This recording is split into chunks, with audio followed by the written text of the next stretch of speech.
মহাভারতের শেষে আমরা দেখেছি যখন শ্রীকৃষ্ণের দেহত্যাগের সময় হয়েছিল, ঠিক সেই সময়ে তিনি গাছের নিচে বসে বিশ্রাম নিচ্ছিলেন এবং তিনি বাঁশি বাজাচ্ছিলেন।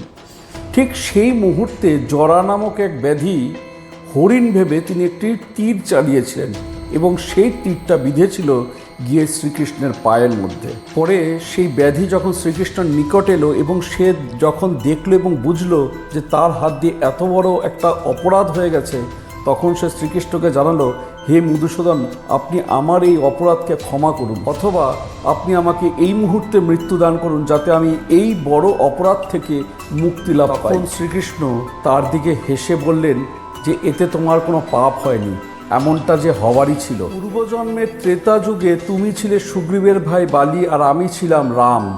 জানবে পূর্বজন্মে এটা সেই তীরই ছিল যেটা তোমার উপর আমি চালিয়েছিলাম, আর এই জন্মে সেই তীরটি তুমি আমাকে ফিরিয়ে দিলে।